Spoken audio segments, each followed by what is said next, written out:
Hi guys, welcome back to Planet Mythal and my Buffed or Nerfed series where I take profiles from the previous edition of Middle-earth strategy battle game and compare them to their new counterparts in our brand new edition. And today I will be comparing the profiles for the Magnet of Arrows and Hobbit Protector Extraordinaire, Boromir of Gondor.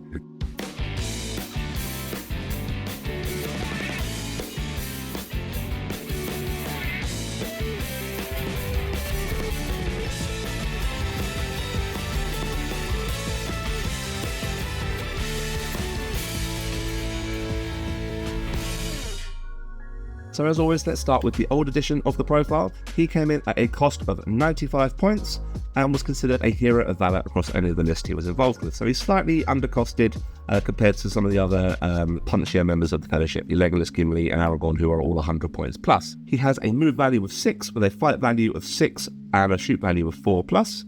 He has strength 4, defense 5 with 3 attacks, 3 wounds, courage 6 might points, which as we all know, because we love Boromir and his 6 might point reserve, made him a real powerhouse on the tabletop, with only 1 will point and 0 fate. So once he started taking wounds, it was going to hurt. So in his war gear, he came with armour and a sword, so he could use a special strike related to swords. In regard to heroic actions, he has heroic march, heroic strike, heroic strength and heroic defense. So all the heroic actions that make him faster, hit harder and make him a bit more of a problem to deal with on the tabletop. The heroic defense particularly with 6 might points, helping to mitigate a little bit of the lack of fate points. So only being able to wound him on a natural 6 did kind of help balance out the fact that he couldn't negate any wounds he did actually take without fate. He can of course, like most Fellowship members, buy a horse for the cost of 10 points, an elven cloak for 5, which conferred the Stalk Unseen special rule, and he could also take his shield, which would up his defense to 6, also giving a little bit more of a buffer against those slightly tankier, harder hitting enemies he might find on the tabletop.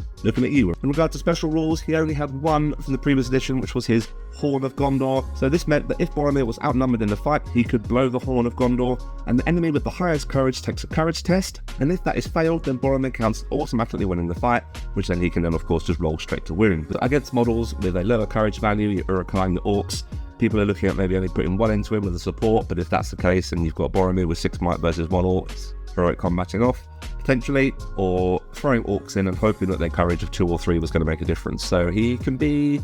He used to run very hot and cold, particularly in my experience. He would either tear through the units and the enemy, or he would kind of sit there and stagnate against a captain with a might or will point that could stand up to these courage tests that might fail in the face of the Horn of Gondor. Yes, let's get on to his new profile from the new edition. He maintains his cost of 95 points, so he's not been increased, he's not been decreased there, and is still considered a hero of valor. At least the Fellowship version is across the armor list he is included in.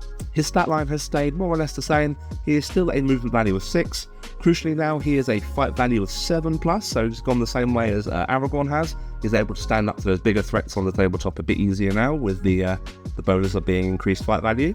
A shoot value of 4 plus, strength 4, defense 5, 3 attacks, 3 wounds, courage 4, intelligence value of 5, and maintaining his 6 might points, 1 will point, and still, unfortunately, 0 fate points. His equipment available to him, he has his armor as the previous edition did, and he's now just armed with a hand and a half sword. He can of course still buy a horse, but this with the princely cost now of 20 points rather than 10.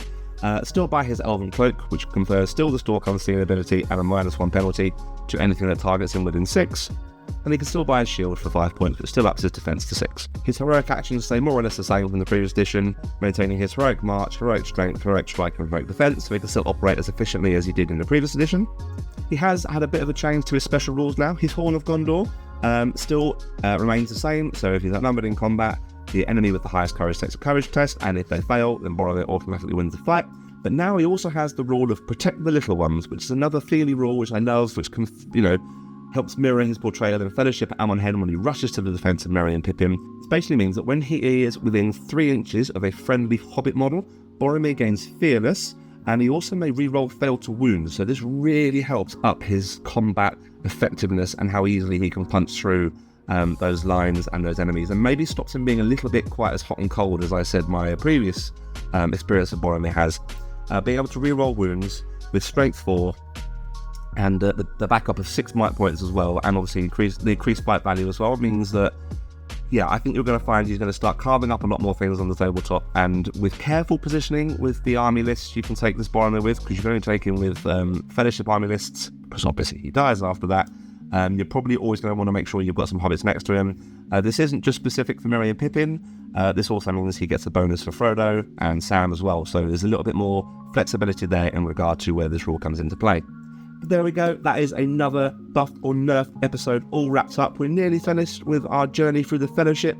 Only the Wandering Wizard left to go, and that's going to be a bit more of a bumper episode, because let me tell you something for free, there's a lot more words in that profile. But yes, I think it's safe to say that Boromir of Gondor has been buffed.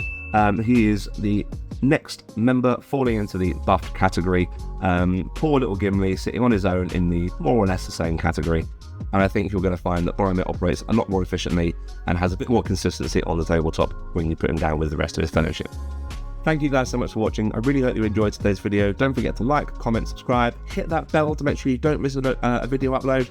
Thank you so much for our patrons for supporting the channel. The link is in the description if you wish to go and do that. There is no obligation, but I wouldn't be doing my job properly if I didn't mention it. Thank you guys so much for watching. I hope you enjoyed, and as always, take care and happy hobbying. Bye guys.